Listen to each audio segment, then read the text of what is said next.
Hey everybody, welcome back to my channel.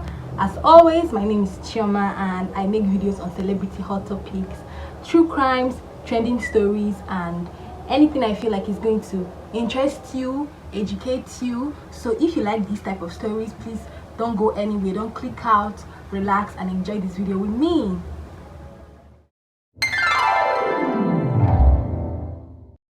Today I'm going to talk about the full story, the death, the trial, and the life of Dr. ISHOLA Onyenusi.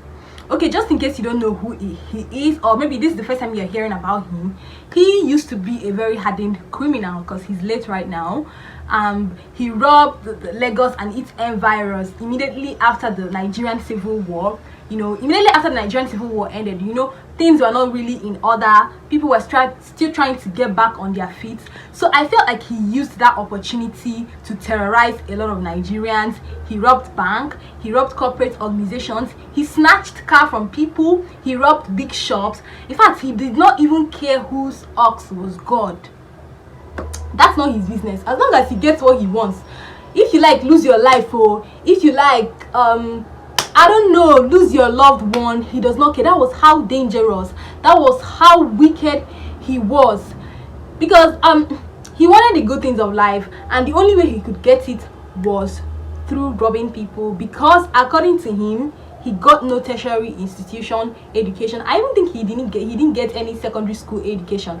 And then he said a few moments towards his death, he said that his parents could not afford to send him to auxiliary education or higher education, and then he decided to imbibe the name Dr. Onyenusi so that he could live voraciously through the name, because he wanted to become a medical doctor, but he could not achieve that in his lifetime. So that was why he was answering the name Dr. Onyenusi ISHOLA, but he wasn't exactly a doctor. Yeah. So one of his very popular exploits, one of the robberies that he had that was very, very popular after his death was when he snatched a Nigerian citizen's car and sold it the sum of 400 naira just to satisfy his better half's desire of getting toiletries and buying good stuff for herself. So ISHOLA was a man and he had a better half, someone he obviously loved. Even though I think people like this, they don't have the capacity of loving people, but his partner was complaining that she didn't have money to buy toiletries, she didn't have money to buy stuff for herself. So what he did was he left his house, and then when he's gone, the next citizen he saw, he pointed at him, "Come down from this car, I'm taking this car." And I don't even think the man struggled. The man did not even struggle, but he still ended up losing his own in the process, and he took the car, went straight to, I think, Idumota, Lagos, and sold it to them at the major sum of 400 naira. And the funny thing, people are aware that he's existing, but people were so afraid of him that they could not even report him to the police officers. It even reached a point where the police was afraid of him, and they obviously could not do anything because he was armed and he had gangs that would shoot at any slightest opportunity. So that was how deadly he was. So he sold the car, and then he gave the money to his fiancée or his better half. And he was also noted that this ISHOLA Onyenusi was a very, very hot-tempered, egotistical man that prided so much in his ability of taking other people's life. Yes, you can imagine what kind of person he is. And then before I continue, this man was arrested so many times. If he robs, and if he robs like a bank or a shop, and then the police arrests him, takes all his arms and ammunitions, and he would stay in the prison for some days. He would connive with the prison wardens, or even with some of the policemen, and he would escape. Or was he doing prison break? The security system of the prison was not strong enough. So I sincerely believe that he had people he had insiders. So he had so much courage, or so much, I don't even know how to explain it, but he believed so much in himself and so much in the havoc he was causing in the community. So during one of his arrests, when he stole in a shop in Mushin, Lagos, I think he stole the sum of £1,600, and then the police apprehended him, and then they were taking him to the police, or to the police station, obviously, where he's going to be arrested. You know what he told one of the people that were arresting him? He was like, people like you on a normal basis cannot talk to me. It is because I am not armed. Because if I am armed, you know, people in your caliber cannot talk to me. So thank your stars that you caught me in this situation. You know, that was how egotistical and pride. In fact, he was unapologetic. He never regretted what he did for once. That was the kind of man he was. Okay guys, so Dr. Onyenusi is an unrepentant criminal. Even after he's been arrested and he's sent to jail, he probably stay in jail time, or he probably be bailed, or he probably escape. He would go on to even do more deadlier escapades with his group, because he had group members, which I'm going to like list their name in the screen here. So the next robbery operation that he did was when he went to rob First Bank of Nigeria, and he carted away with the sum of 10,000 pounds, because then we're obviously using pounds and naira, right? And then the operation was successful. Actually, he left, but then the police people came, and then they traced back, and then they realized that it was this man that was behind all this operation. So he was arrested, and then he went to court, and when the judge saw him, he was like, this man, isn't it you again? You are a menace to the society. But you know one thing, it's one thing to steal, and it's another thing to condemn someone to death. So you don't just condemn people to death like that. So I feel like that was the reason why the judge he was not in the power to condemn him to death immediately, because I feel like there's a level of crime you would commit before you are condemned to death. So I felt like this robbery escapade that he was doing was already equated to serving jail time, not for firing squad, or maybe hanging or something like that. So the judge was like, you again, isn't it you that appeared in court a while ago, some years ago? Okay, I'm sentencing you to 10 years imprisonment, and you should thank your stars, you should thank your God that I wish I had more power than sentencing you more than 10 years. You get, I would have sentenced you to like maybe life imprisonment or something like that, but I don't. So thank your stars, and after serving this 10 years in jail time, repent. That was exactly what the judge said. And as usual, he was unrepentant, unapologetic. He just smiled as they took him to Kirikiri prison in Lagos State. So he stayed there for some months before he connived with the police officers, the jail wardens, and then he escaped to go for a robbery in Maiduguri State, in Benue, or Maiduguri, I think somewhere around there. So he connived with the jail wardens, and then he left. Anyways guys, the last straw that broke the camel's back was when he was caught at a robbery operation in a Nigerian or West African utility manufacturing company. Yeah, a very big company, and he was trying to cater away with the sum of 120,000 pounds.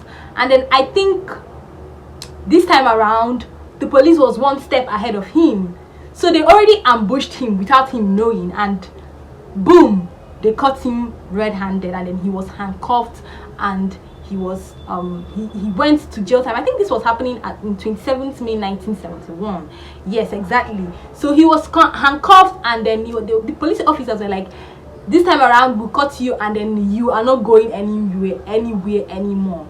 And then he went to jail, and then this time around the judge sentenced him to death by firing squad, a 16-man firing squad at the popular Victoria Island beach, where he was executed. And then this is also side note, people also speculated that he had like juju powers, because how was he able to like escape almost 3 times from prison? That's what I don't know. That's what people were speculating. That's even one of the reasons why some of the police officers were afraid of him. But I personally believe that he had ties with people in the inner caucus. That's what I think. I'll not even lie. I personally believe that he had ties with them. That was the reason why he was able to like escape so many times. Because like tighten the prison security, change the wardens, change the people at work? Are we not thinking straight here in Nigeria? Anyways, I don't know. This is just all my thoughts. Anyways, during this process of his trial and execution, he spilled out the names of all his gang members one after the other. He's like, I'm not going down alone. All of you is going to go down with me. And then one by one they were captured, and then all of them, the 6 of them, they were all killed by firing squad in the Victoria Island beach. And I can't remember the date, but I'm going to just insert it here if I remember. And guess what, guys?